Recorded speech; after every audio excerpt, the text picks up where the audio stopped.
반갑습니다. 오늘이 1월 26일입니다.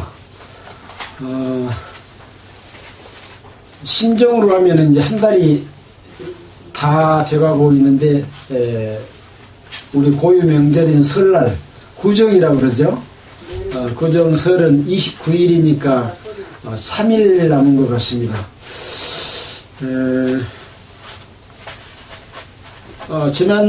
그러니까 지난주 토요일부터 계속해서 이제 연휴에 들어섰잖아요.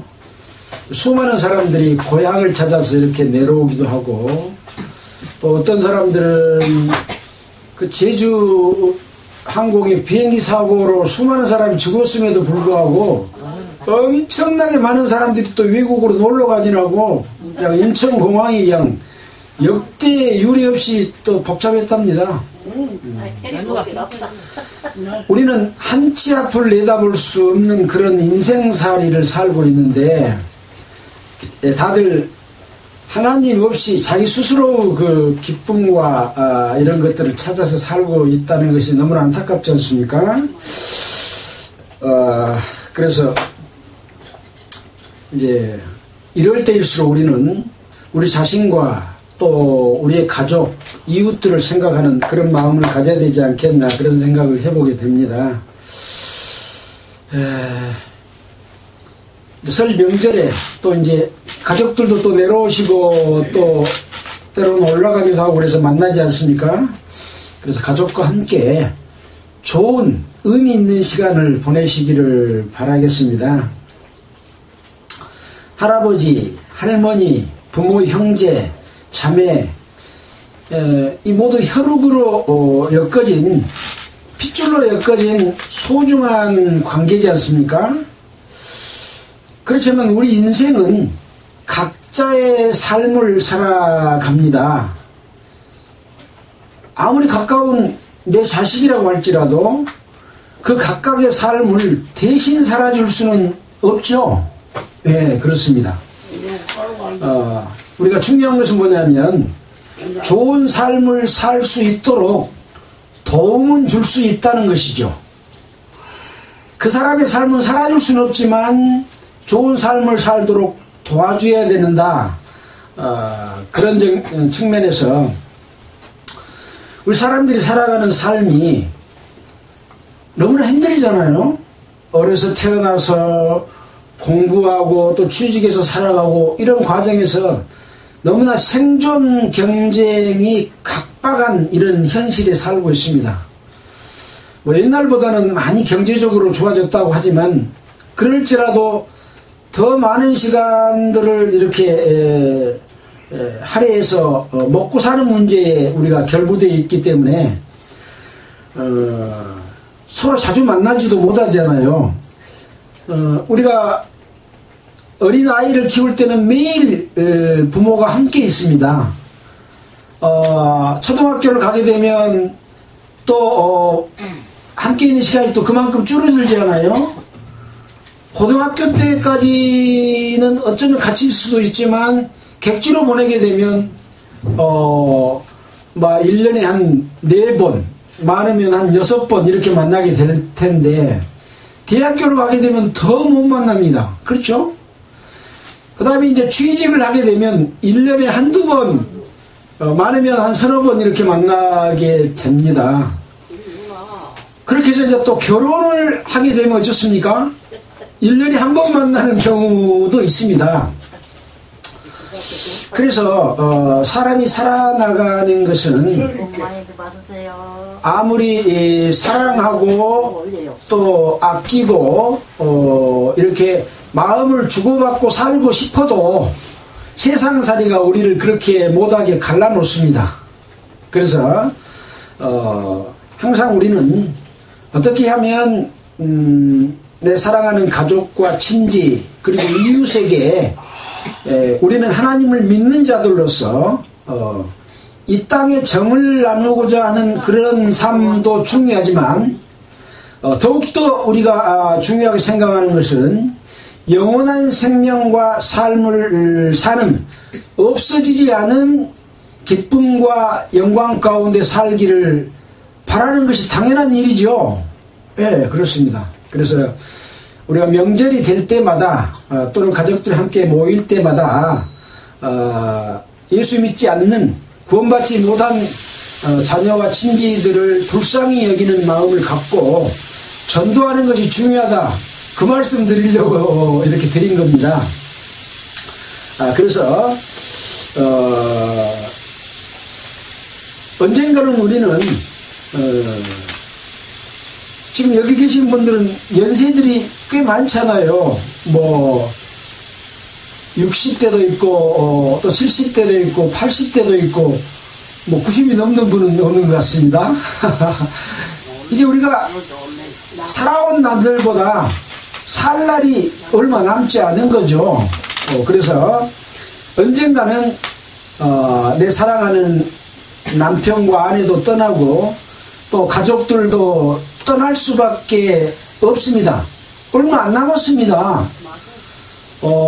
나이 든 사람만 가는 것이 아니라 젊은 사람도 사고로 또는 병들어서 죽는 그런 경우가 많이 있고 또 기사회생으로 질병을 치료하고 건강을 회복한 사람도 있습니다만은 우리가 이럴 때일수록 냉정한 이성을 가지고 육신의 헤어짐을 아쉬워하는 것보다는 영원한 천국에서 다시 만나지 못할 것을 안타까워해야 된다라는 말씀을 꼭 드리고 싶어요. 그래서 기회는 2번, 3번 오지 않습니다. 딱 한 번의 기회를 우리가 아껴서 예수 그리스도 안에서 구원받고 하나님의 자녀로서 백성으로서 살아갈 수 있도록 설 연휴 유익한 시간을 보내시면 좋겠다, 그런 말씀을 먼저 시작의 말씀으로 드렸습니다. 우리는 지금 창세기부터 시작해서 역대상 11장까지 공부를 했습니다. 오늘은 역대상 12장을 할 차례입니다. 지난주에는 우리가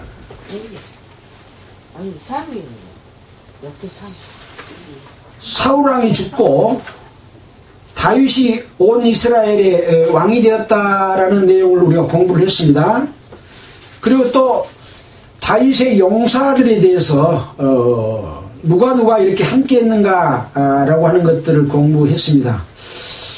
자, 오늘은 어떤 내용이냐면 이 다윗을 도운 용사들, 함께 했던 지파의 사람들이 누구누구고 몇 명이었냐 라고 하는 내용이 12장의 내용으로 기록이 되어 있습니다. 지금 우리가 공부하고 있는 이 다윗과 함께한 용사들은 어느 시점에서 있었던 일일까요? 사울이 죽고 다윗이 왕이 될 시점이니까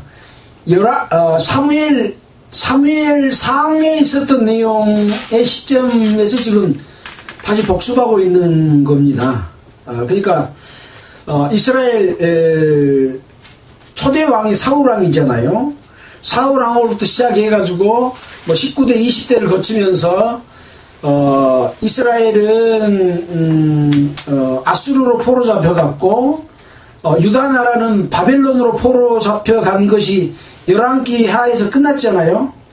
근데 우리는 다시 돌아가서 첫째 왕이었던 사울 왕이 죽고 둘째 왕인 유다 왕이 되었고 그때 있을 무렵의 내용을 지금 우리는 살펴보고 있는 것이다 라고 하는 것이죠. 하나님께서는 이스라엘 백성들이 왕을 원했기 때문에 사울 왕을 주셨습니다.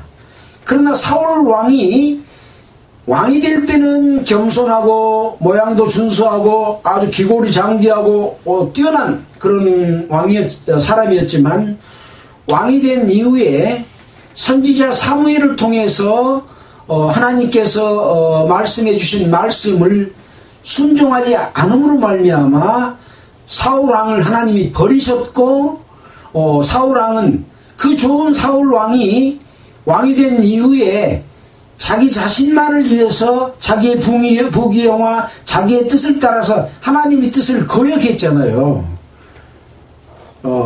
그래서 왕으로서도 하나님께서 다시 세우지 못하는 그런 상황이 됐고, 결국은 사울왕과 그 아들들이 죽임을 당하는 그런 불행한 일을 당했습니다. 원인이 뭐라고요? 하나님의 뜻을 따르지 않는 왕으로서 역할을 했기 때문에 그렇다, 이런 이야기죠. 그것은 무엇이었나요? 아말렉과의 싸움에서 선지자 사무엘이 아말렉을 점령하면 모든 것을 진멸해라, 이렇게 이야기를 했습니다. 근데 좋은 것은 남기고 쓸만한 것은 냉겨놓고 안 좋은 것만 없앴어요. 왜 그랬을까요? 좋은 것은 자기가 가져야 되니까. 그래서 사무엘 이 선지자가 이스라엘에 와서 보니까 양이나 염소 소리가 나거든요. 아말렉 땅을 점령한 이 지역에서 저게 무슨 소리냐, 왜 양과 염소가 소리가 나냐 하고 물어보니까, 그것은 우리 백성들이 하나님 앞에 제사 드리려고 좋은 양과 좋은 소는 이렇게 남겨둔 것입니다 하고 변명을 해요. 아니, 백성들이 남겨줘도 사무엘 선지자가 없이라 했으면 없애야 돼요, 남겨둬야 돼요? 없애야 되죠. 그것을 지키지 않고 늘 변명을 했습니다. 무슨 이유로 변명을 해요? 하나님 앞에 제사 지내고 하나님 잘 공경하려고 했습니다 라고 거짓말을 다 하고 변명을 하니까, 순종이 제사보다 나은 것을 모르냐 하고 이제 사무엘이 이야기했던 그런 그 유명한 말을 했던 그런 상황이 있었잖아요. 이와 같이 사울왕이 이 범죄함으로 말미암아 이제 하나님께서는 유다를 다윗을 왕으로 세울 것을 계획하고 사무엘을 통해서 기름 부음을 받게 했는데, 이 다윗은 어떤 사람이었어요? 자기 아버지 양을 치는 목동이었어요. 목동이었는데 당시 이제 블레셋과 이스라엘이 전쟁 상황이 벌어졌을 때 블레셋의 장수가 누구였나요? 골리앗. 그래서 다윗과 골리앗이라고 하는 유명한 영화도 있고 성경에 이 내용을 모르는 사람, 교회 안 다닌 사람도 다 아는 그런 내용이잖아요. 이 골리앗이 하나님의 백성과 하나님을 모독하는 것을 다윗이 듣고 내가 나가서 싸우겠습니다 하고 나아가서 골리앗을 물리쳤고, 그것으로 인해서 이스라엘 백성들은 사울왕이 천천이면 다윗왕은 만만이다 이렇게 해서 사울왕보다 다윗을 더 높이 치켜 올리니까 사울이 다윗을 죽이려고 수없이 시도를 했잖아요. 그런 가운데 이제 다윗은 피신하여 도망가는 삶을 살았던 그 과정 가운데서 있었던 내용이 오늘 12장에 있는 그런 내용이다라고 하는 것이죠. 12장을 읽어보면서 여러분과 함께 어떤 일이 있었는지 살펴보도록 하겠습니다.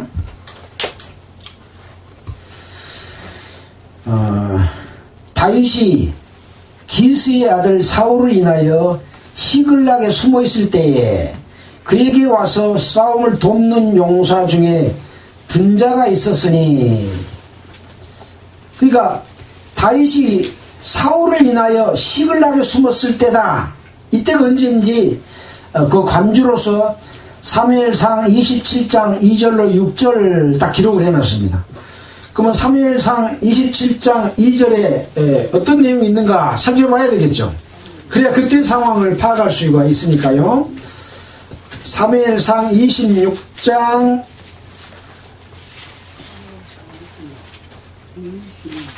2절 1절부터 보면 다윗이 블레셋 땅으로 피하다라고 하는 내용입니다. 여기 지금 피하는 내용이 같은 제목이죠. 다윗이 그 마음에 생각하기를 내가 후일에는 사울의 손에 망하리니 블레셋 사람의 땅으로 피하여 들어가는 것이 상책이로다. 이제 사울이 계속해서 다윗을 죽이려고 하니까 도망가다가 안 돼서 이제 블레셋 땅으로 피하여 들어가는 것이 가장 내가 목숨을 보존하는 상책이다. 그래서 사울이 이스라엘 온 경내에서 나를 수색하다가 절망하리니 내가 그 손에서 벗어나리라 하고 일어나 함께 있는 600인으로 더불어 가드 왕 마오그 아들 아기스에게로 건너가니라. 다윗과 그의 사람들이 각기 가족을 거느리고 가드에서 아기스와 동거하였는데 다윗이 그 두 아내 이스라엘 여자 아히노암과 나발의 아내 되었던 갈멜 여자 아비일가일과 함께 하였더니 다윗이 가드에 도망한 것을 혹이 사울에게 고하매 사울이 다시는 그를 수색하지 아니하니라. 사울이 다윗을 수색하기 위해서 어디로 가야 수색할 수 있나요? 블레셋 땅으로 가야 수색할 수 있기 때문에 블레셋 나라는 강대한 나라이기 때문에 거기까지 들어가서 수색할 수가 없어서 수색을 안 한 거예요. 자, 그러면 블레셋은 지금 다윗과 어떤 관계에 있었던 나라였나요? 골리앗 장군을 죽이고 그 나라를 골리앗이 그랬잖아요.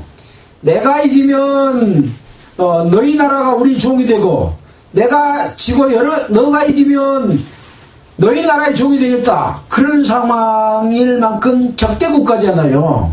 근데 이 다윗은 적대국가인 블레셋 땅에 가서 가드 왕 마오그 아들 아기스에게로 건너가서 아기스의 도움을 받아서 지금 아기스가 그날의 시글락을 그에게 주었다. 아기스가 왕의 아들 아기스가 다윗에게 시글락에서 살도록 땅까지 주고 베풀어 준 거죠. 아마 이 적대 국가에 자기들의 장수를 죽여서 이렇게 피해를 끼친 사람을 자기 나라에 왔는데 보호해주고 땅까지 죽이는 쉬운 일일까요? 어려운 일이죠. 그래서 어떻게 보면 사울왕과 다윗의 관계에는 같은 이스라엘의 국민이고 또 족속이고 하나님의 백성입니다. 근데 하나님의 백성이 하나님을 떠나서 악한 일을 하고 하나님의 뜻을 따르고 있는 다윗을 죽이려고 한 거죠. 마치 무엇과 같습니까?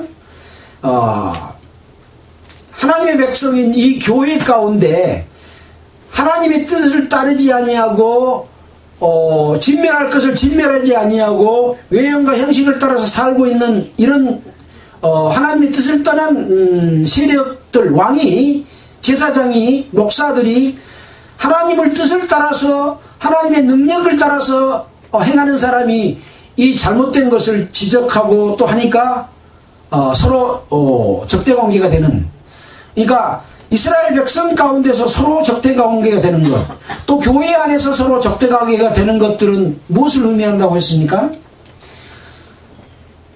아수르나 바벨론이나 이런 나라들, 또 여기 나와 있는 블레셋이나 이런 나라들은 하나님의 백성이 아닌 마귀에 속한 나라와의 하나님의 나라와의 그 싸움이라고 볼 수 있는 것과 마찬가지죠.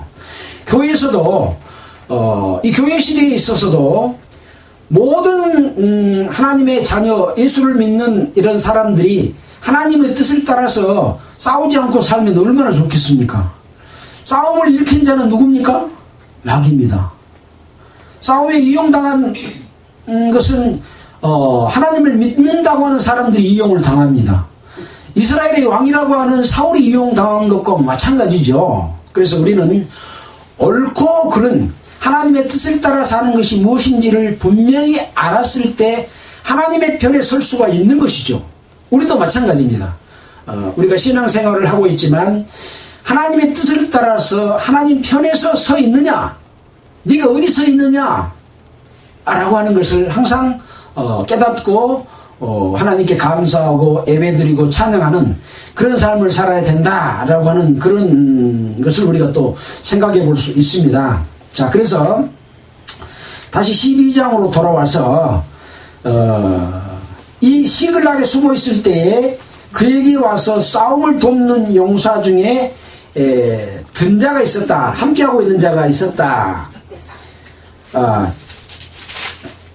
저희는 함께하는 자들은 누구냐? 용사는 누구냐? 좌우 손을 놀려 물매도 던지며, 물매는 누가 던져서 골리앗을 죽였습니까? 예, 다윗과 같은 그런 용사도 있었으며, 살도 바라는 자요. 살은 뭡니까? 활로서 적을 공격하는 그런 살을 바라는 자요. 베냐민 지파 사울의 동족인데 그 이름은 이러하니라. 베냐민 지파는 지금 누굽니까? 다윗을 죽이려고 한 사울 왕이 베냐민 지파 사람이에요. 근데 사울 왕과 같은 지파의 사람들도 다윗을 도우려고 했다는 거죠. 그러니까 혈육이 중요해요? 하나님을 뜻을 따르고 있는 다윗이 중요해요? 예. 혈육적으로 말하면 이 베냐민 지파 사람들은 전부 사울 왕을 도와서 다윗을 죽여야 돼요. 근데 여기 있는 용사들은 사울 왕을 편에 있지 않고 다윗 왕과 함께하고 다윗 왕과 함께 싸우기 위한 용사였다, 그런 거죠. 자,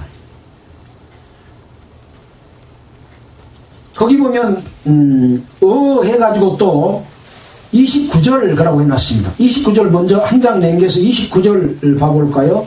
두 번째 장입니다. 역대상 12장 29절.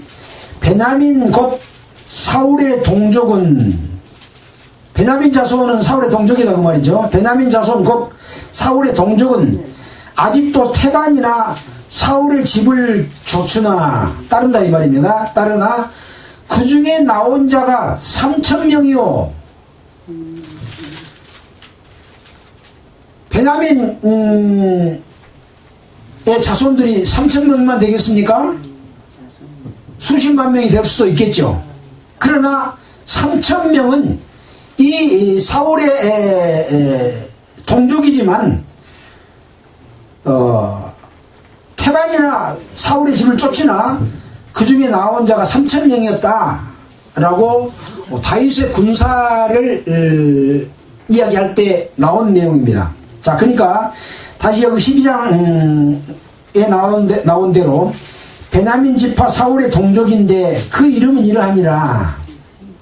그 두목은 아히에셀이요, 다음은 요아스니 기브아 사람 스마의 두 아들이요, 또 이스마엘의 아들 여시엘과 벨렛과 또 브라가와 아나돗 사람 에우와 기브온 사람 곧 30인 중에 용사요, 30인에 두목된 이스마야며 또 에레미야와 야하시엘과 요하난과 그데라 사람 요사밧과 엘루사와 여리못과 부야랴와 스마랴와 하룹 사람 스바데와 고라 사람들 엘가나와 이시야와 아사렐과 요세셀과 야소부함이며 그돌 사람 요람의 아들 요엘라와 스바다더라.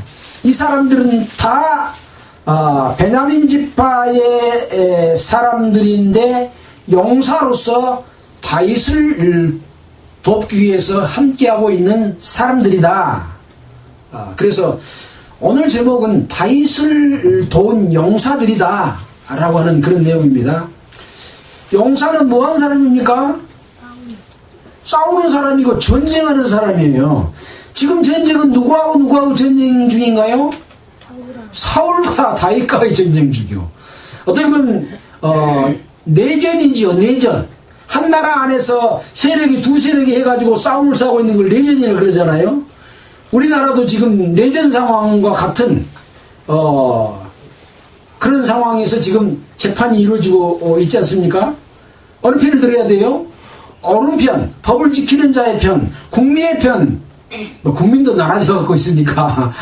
그래서 옳고 그른 것을 분별하지 못하면 엉뚱한 곳에 가가지고 그쪽 용사가 돼가지고 좋은 사람을 죽이는 그런 잘못을 저지를 수가 있는 거예요. 특히 하나님의 용사들은 그 분별을 정확히 해야 된다. 잘못 쓰면 누구 편이 돼요? 마귀 편이 돼가지고 하나님의 백성인 그리스도인과 성도들을 핍박하는 일을 저지르게 되는 그런 일을 저지를 수가 있기 때문에 우리나라에서도 옳고 그른 걸 잘 분별해야 되지만 믿음의 용사들은 더욱더 분별을 잘해야 된다. 근데 여기 사울의 같은 족속인 이 용사들 몇 명입니까? 23명입니다. 23명. 이 23명은 다윗, 하나님의 편에선 다윗을 도우려고 함께하는 용사들이기 때문에 하나님으로부터 축복을 받을까요? 벌을 받을까요? 예, 축복받겠죠. 예. 자, 두 번째는 8절부터는 갓 지파에서 다윗을 도운 용사들. 이스라엘은 지파가 총 몇 지파가 있나요? 12아들이니까 12지파가 있죠.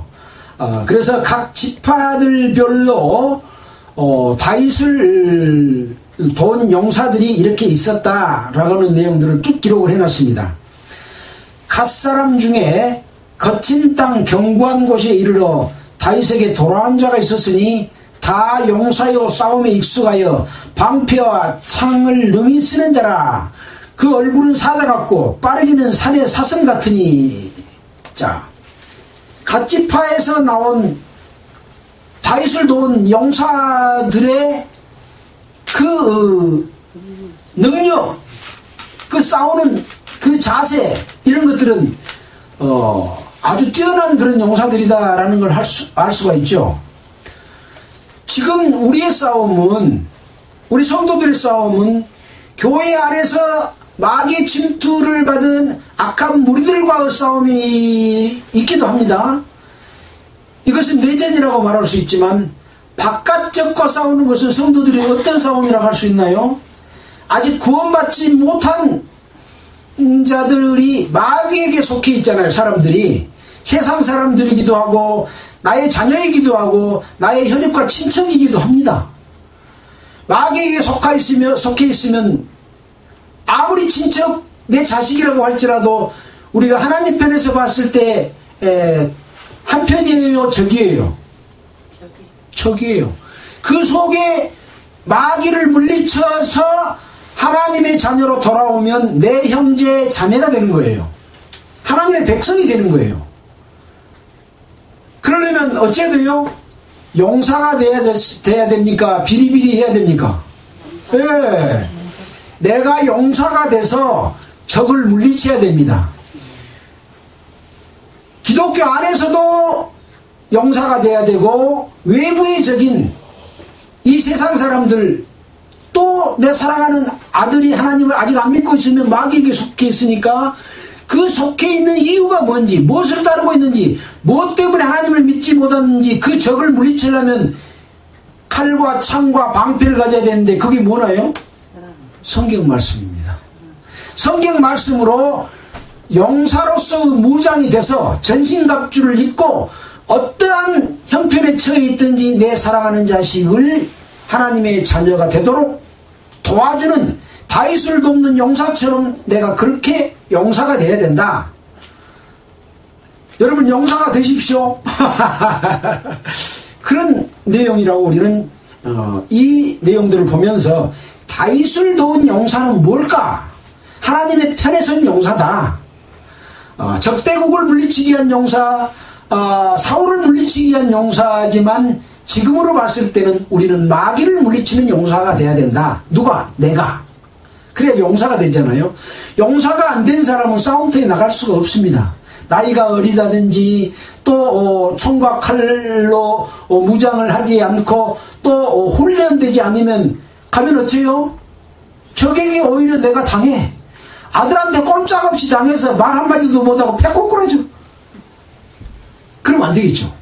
말씀으로써 설득시키고 무너뜨려서 하나님의 종이 되도록, 예수 그리스도의 종이 되도록 설득시켜야 됩니다. 그런 거죠. 네. 자, 그래서 각 지파에 나온 사람들에 대해서, 용사에 대해서 말을 했는데, 다 용사요 싸움에 익숙하여 방패와 창을 능히 쓰는 자라. 그 얼굴은 사자 같고 빠르기는 산의 사슴 같으니. 짐승 중에서 가장 싸움을 잘하는 최고의 그 짐승이 누굽니까? 사자지요. 물론 호랑이라고도 합니다만 사자를 제일 짐승 중에 으뜸이다, 싸움을 잘한다 라고 이야기하는 그 사자 같은 용사여야 돼요.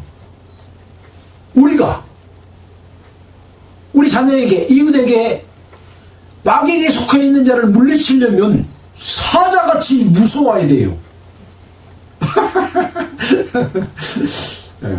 자, 그 다음에 빠르기는 뭐 같아요? 사슴 같다. 사슴하고 노루나 뭐 고라니나 이런 것들이 지금 산에 살고 있잖아요. 엄청 빠릅니다. 뭐 거의 막 날아다니다시피 할 정도로 빠르잖아요. 빠르기는 그렇게 해야 돼요. 어떻게 할 때? 적을 쫓아서 무너뜨리려면은 빨라야 되거든요. 아무리 내가 사자 같은 그런 싸움을 잘할 수 있는 능력을 갖고 있어도 발이 내려갖고 어스렁어스렁 걸어가면 적이 다 도망가요? 안 도망가요? 다 도망가버려. 한 마리도 못 잡아먹어. 그래서 빠르기는 사슴 같아야 된다. 그래야만이 적을 무너뜨리고 다윗을 도울 수가 있다 라고 하는 것이죠. 그래서 이제 그 다음에는 그 두목은 에셀이요, 둘째는 오바다요. 이 두목이 첫 번째고, 둘째, 셋째, 넷째, 몇째까지 나와 있나요? 열한째는 막반네라. 이 갓 자손이 군대 장관이 되어, 갓 자손 중에서 11명을 지금 이름을 적어놨습니다. 이 사람들은 누구라고요? 군대 장관인 거예요. 장관. 각 개인이 능력을 발휘한 사람도 있지만 여기는 장관이면 장관 밑에는 병사들이 많이 있죠. 예. 병사들과 함께 싸울 수 있는 군대 장관 11명이 다윗과 함께하고 있는 거죠. 하나님의 백성과 군사와 병사들은 그리스도인입니다. 성도들이 함께해서 힘을 합쳐서, 마귀가 얼마나 숫자가 많아요. 종류도 많지만 숫자도 많습니다.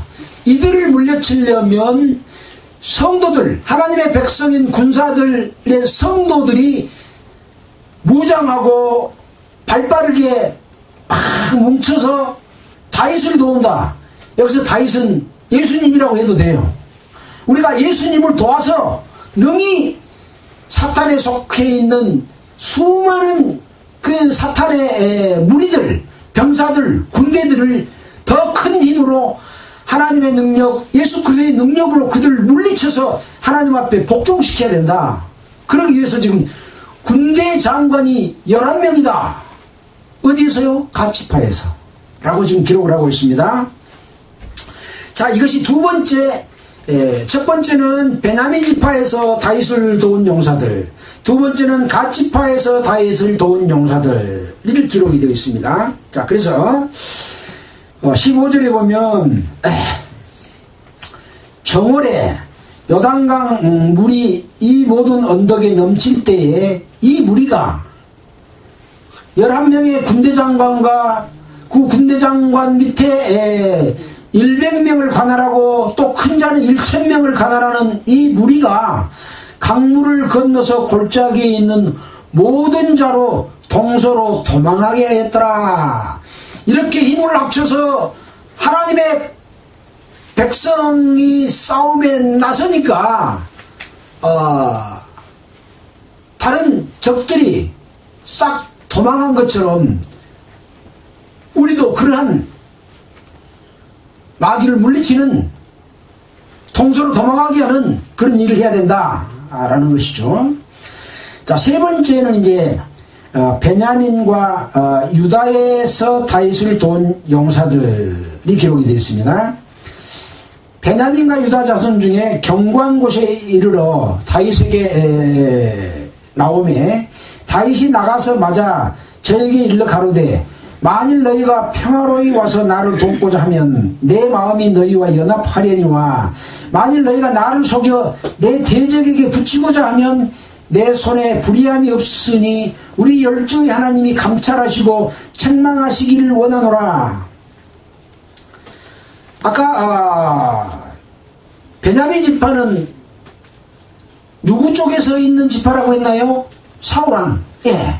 근데 베냐민 지파 쪽에서 이렇게 다윗에게 나온 사람들이 있으니까 다윗이 뭐라고 했냐면 나가서 맞으면서 너희가 평화로이 와서 나를 돕고자 하면 내 마음이 너희와 함께 연합하겠지만 만약에 나를 속이고 내 대적 사울에게 나를 넘기려고 하면 내 손에 지금 불의함이 없이 하나님의 뜻을 따를 사람이기 때문에 우리 열조 하나님이 감찰하시고 너희들을 책망하시기를 원하노라.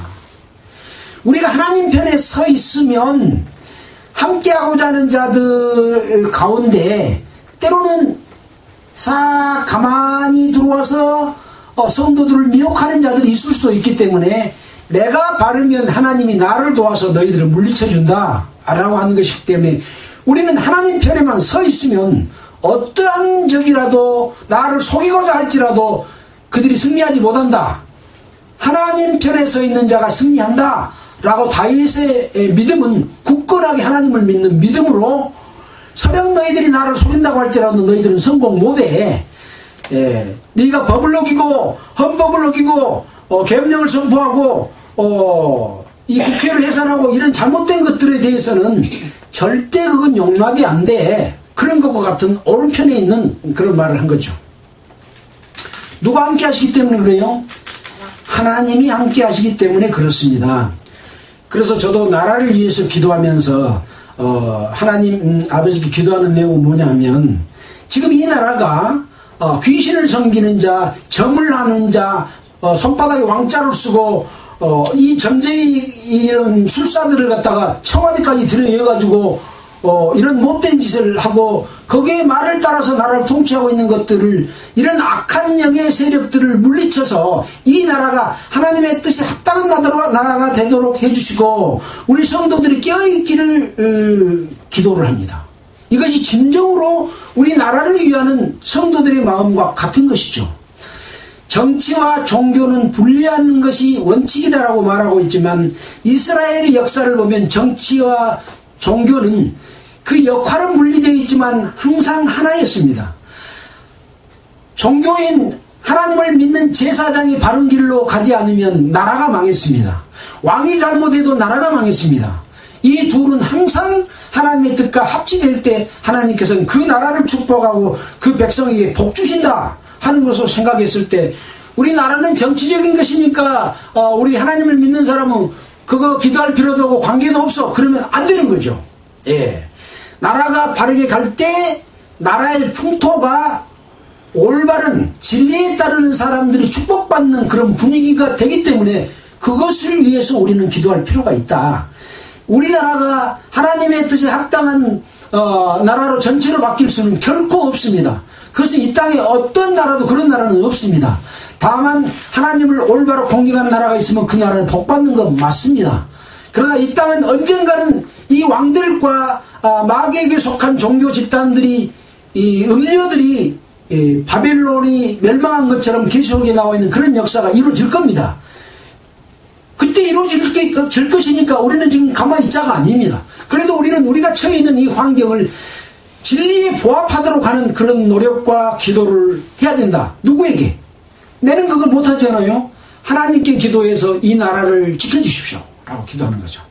이것이 올바른 하나님을 믿는 자들의 마음이다 라고 하는 것이죠. 마귀에게 쓰인 종교인들, 기독교인들이 지금 얼마나 법을 어기고 못된 일을 지금 하고 뒤에서 공모하고 모사를 꾸미고 큰 소요를 일으키고 있지 않습니까? 예, 이런 것들은 단호히 배척할 그런 일이다 라고 하는 것을 생각해 보게 됩니다. 자, 다시 이 역대상으로 돌아와서 18절입니다. 때에 성신이 30인의 두목 아마세에게 감동하시니 가로되 다윗이여 우리가 당신에게 속하겠고 이새의 아들이여 우리가 당신과 함께하리니 원컨대 평강하소서. 당신도 평강하고 당신을 돕는 자에게도 평강이 있을지니 이는 당신의 하나님이 당신을 도우심이니이다 한지라. 이 아마세는 누굽니까? 이스라엘의 요압 장군이 맨 앞장서서 전투에 나가서 요압을 두목으로 삼았잖아요. 이 두목의 동생이 아마세입니다. 이 아마세가 이 다윗 왕에게 당신과 함께하리니 원컨대 당신도 평강하고 또 당신을 돕는다도 평강이 있을지니 이는 왜 그러냐? 당신의 하나님이 당신을 돕기 때문에 반드시 그렇게 될 겁니다. 어떤 속이는 자가 있을지라도 강한 적이 온다고 할지라도 그것을 능히 하나님이 도우시기 때문에 물리쳐 주실 것입니다 라고 하는 이 아마세 장군. 그래서 다윗이 드디어 접대하여 세워 군대 장관을 세웠습니다. 요압 장관, 아마세 장관 세웠잖아요. 예. 근데 뒤에도 이제 또 성경 가운데 우리가 이미 배웠던 속에서 아마세에 대해서도 우리가 공부했고 요압 장군에 대해서도 공부를 했습니다. 뭐 갓지파에서 나온 이런 장수들 일일이 다 우리가 배우지는 못했습니다. 그러나 어떤 이름들은 그때 그 싸웠던 그 요압 장군이구나, 아마세 장군이구나 이런 걸 우리가 알 수 있는 거죠. 예. 자, 그 다음에 네 번째는 므낫세 지파에서 다윗을 도운 용사들. 이와 같이 똑같이 갓지파에서 도운 용사들의 이름, 이런 내용들을 기록해 놨습니다. 다윗 전에 블레셋 사람과 함께 가서 사울 등이 함께 가서 사울을 치료할 때에 므낫세 지파에서 두어 사람이 다윗에게 왔으나 다윗 등이 블레셋 사람을 돕지 못하였으면 블레셋 사람의 방백이 서로 의논하고 보내며 이르기를 저가 구주 사울에게로 돌아가니 우리 머리가 위태할까 하노라 함이라. 다윗이 시그락으로 갈 때에 므낫세 지파에서 그에게로 돌아온 자는 아드나와 요사밧과 여디아엘과 미가엘과 요사밧과 엘리후와 실리데니 다 므낫세의 천부장이라. 천부장 7명이 므낫세 지파에서 다윗을 도왔다 라고 하는 내용이 기록되어 있습니다. 자, 21절에 보면 이 무리가 다윗을 도와 적을 쳤으니 저희는 다 큰 용사요 군대 장관이 되었더라. 큰 용사하고 군대 장관이다. 지금 다윗을 도운 사람은 다 용사 또는 군대 장관, 천부장 또는 만부장 이런 사람들인 거죠. 그때 사람이 날마다 다윗에게로 돌아와서 돕고자 하며 큰 군대를 이루어 하나님의 군대와 같았더라. 그래서 다윗은 골리앗을 죽인 그 용맹을 가지고 있었고 또 이스라엘 백성들로부터 사울은 천천히요 다윗은 만만이라고 하는 그 지지를 입었지만 사울에게서 사울이 다윗을 죽이려고 하니까 도망가고 해서 블레셋의 시글락에까지 도망가 있는 그런 상황이지만 각 지파에서 용사와 군대 장관들이 이 다윗과 함께하면서 지금 늘 다윗을 도우고 있다. 그런 내용을 지금 기록을 하고 있습니다. 자, 23절 이후에는 다윗의 군사들에 대해서 총체적으로 자, 그러면 이 다윗을 도우고 있는 군사들이 얼마나 되냐 하고 숫자를 헤아린 내용이 나와 있습니다. 몇 명일까요? 6,800. 예. 자, 그 인원이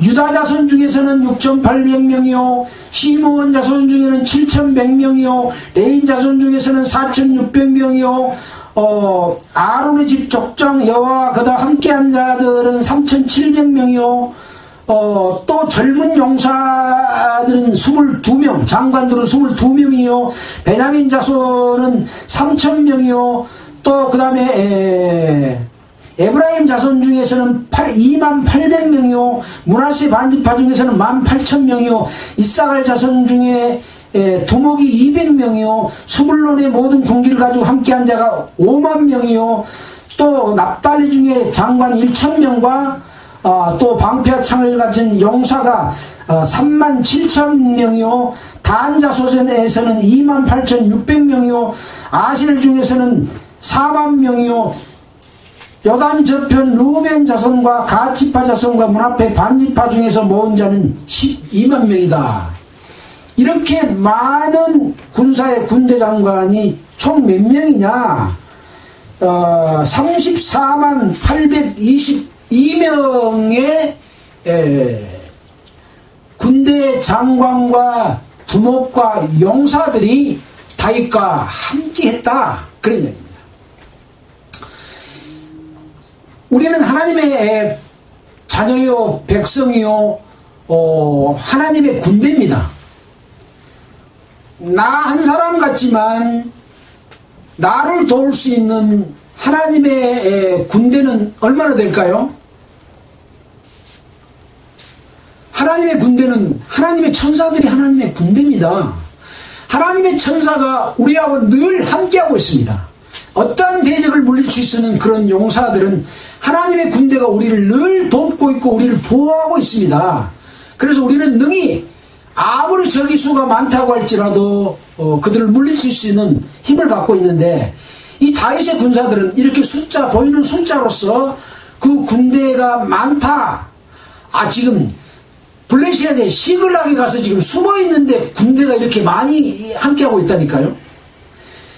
그래서 이스라엘로 다시 돌아왔을 때 사울이 다윗을 죽이지 못하도록 하는 그런 역할을 함께하고, 또 내전뿐만 아니라 다윗의 주변, 이스라엘 주변 여러 나라와의 싸움이 지금 계속되고 있는 상황이잖아요. 그들과의 싸움에서도 승리하려면 이스라엘이 하나가 돼서 똘똘 뭉쳐서 다윗을 대적하는 자들을 물리칠 수 있는 용사들이 모였다. 그런 내용을 지금 의미하고 있는 것입니다. 자, 38절을 볼까요? 이 모든 용사가 하오를 정제히 하고, 하오는 뭡니까? 좌우열을 맞춰서 군대가 적을 공격하기 위해서 진을 편성하고 나아가는 것을 하오라고 합니다. 하오를 정제히 딱 갖춰서 다 성심으로 헤브론에 이르러 다윗으로 온 이스라엘 왕을 삼고자 하고, 또 이스라엘의 남은 자도 다 일심으로 다윗으로 왕을 삼고자 하여, 이 군대에 참여하지 않는 이스라엘의 온 백성들도 다 다윗을 왕을 삼고자 했다. 군대도 있고 백성도 있으면 됩니까? 안 됩니까? 됩니다. 다윗이 이스라엘의 왕으로 됐다고 하는 것은 하나님의 뜻을 따르는 하나님의 편이 승리했다 하는 것을 의미하기도 합니다. 자, 무리가 거기서 다윗과 함께 사흘을 지내며 먹고 마셨으니 이는 그 형제가 이미 식물을 예비했음이며, 군대가 있는데 먹을 거 없으면 되겠습니까?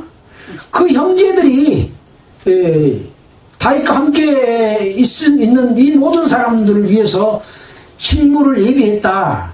또 근처에 있는 자로부터 이사갈과 스불론과 납달리까지도 이스라엘에 멀리 떨어져 있는 주변에 있는 여러 이스라엘 족속들도 식물을 나귀와 약대와 노새와 소에 무수히 실어왔으니 곧 가자와 무화과 병과는 뭐니까 말려가지고 무화과 먹을 수 있도록 이렇게 건조된 걸 병과라 그러잖아요. 건포도와 포도주와 기름이요. 군인들은 가서 밥해 먹기가 어렵죠. 그러면 군대 식량으로 딱 비추겠다가 그놈을 물에 타서 먹기도 하고 끓여서 먹기도 하고 미리 준비해준 가지고 다니기 소지하기 쉬운 이런 여러가지 먹거리들을 다 주변에서도 함께해서 능히 싸울 수 있도록 대주는 그런 역할을 한 거죠. 곧 가자와 무화과병과 건포도와 포도주와 기름이요 소와 양도 많이 가져왔으니 이스라엘 가운데 희락이 있음이었더라. 이 희락은 무엇을 의미합니까? 하나님이 함께하고 하나님의 축복함으로 말미암아 평화롭고 능히 강대에서 아무도 이스라엘을 물리칠 수 없을 때 희락이 있는 겁니다. 성도들이 희락이 있을 때는 언제냐? 마귀를 물리쳐서 온전한 하나님의 편에 서서 하나님이 통치하는 나라가 됐을 때, 하나님이 통치하는 교회가 됐을 때, 하나님이 통치하는 그러한 무리가 되었을 때 그 가운데 희락이 있고 평강이 있고 그들이 바로 영원한 하나님의 영광, 거룩한 성 새 예루살렘에 들어갈 수 있는 그들이 된다라고 하는 것이죠.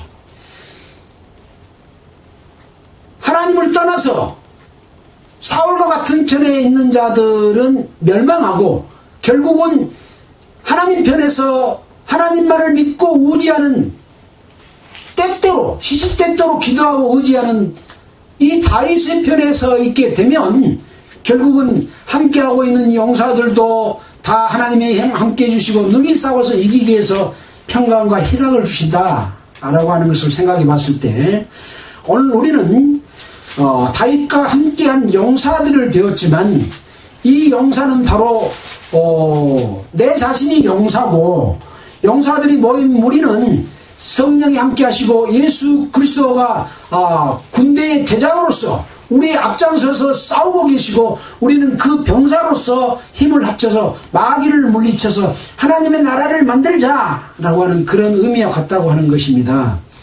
이 세상은 마귀의 통치의 영향이 훨씬 큽니다. 왜냐? 이 세상은 멸망당할 곳이기 때문에 그렇습니다. 비록 소수지만 하나님이 함께 하시는 우리 성도들로서는 그 하나님만 믿고 의지함으로 말미암아 세상의 그 미혹에 넘어가지 않고 오직 굳굳하게 그 좁은 길로 향해서 이 다윗과 같이 다윗의 용사들과 같이 하나님의 평강과 영광에 들어가는 모든 사람이 되기를 바라면서 마치겠습니다. 기도드리겠습니다. 하나님 아버지 감사합니다. 우리에게 생명을 주시고 또 다윗을 놓은 용사들을 또 주변의 많은 백성들이 먹거리를 준비해 온 것처럼 우리에게 늘 말씀의 양식으로 우리를 튼튼하게 해주심에 감사드립니다. 우리는 이 음식을 먹고 이 하나님이 주신 말씀으로 세상을 이겨서 하나님의 영광에 들어갈 수 있도록 주님 도와주시기를 간절히 원합니다. 이 가운데 한 사람도 이루어지지 아니하고 그 무리 가운데 속하기를 원합니다. 설을 맞이해서 우리 자녀들이 또 오게 됩니다. 그들이 하나님을 믿고 예수 그리스도의 은혜로 말미암아 구원을 받아서 하나님의 백성이 되고 또 올바른 길에서 함께하며 가족이 그리스도 안에서 의와 평강과 사랑을 나눌 수 있도록 도와주시옵소서. 우리 구주 예수님 이름으로 기도드렸습니다. 아멘. 찬송가는 221장 하겠습니다.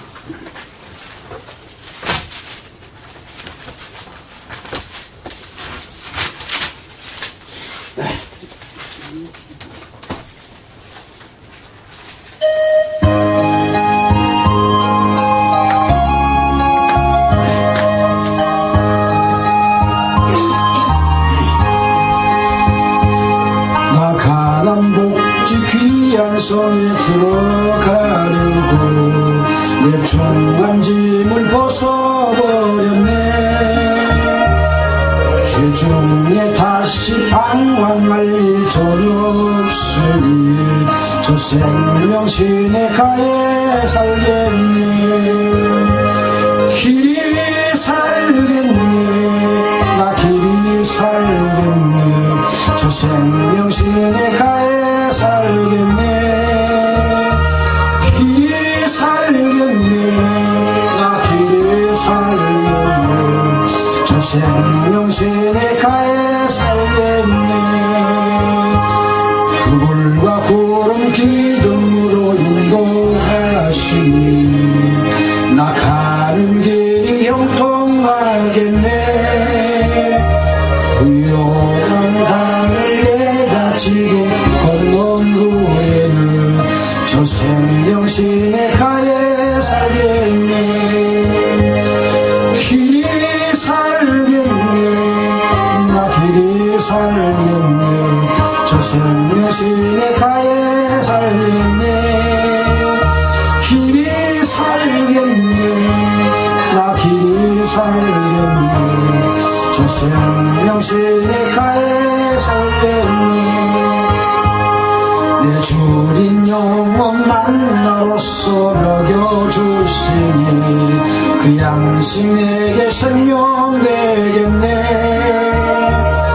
이후로 생명 양식 주와 함께 먹으며 저 생명 시내가에 살겠네. 길이 살겠네. 나 길이 살겠네. 저 생명 시내가에 살겠네.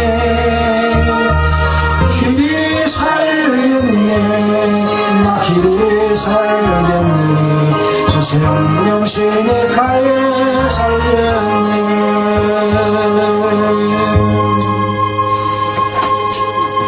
네, 수고하셨습니다. 마치겠습니다.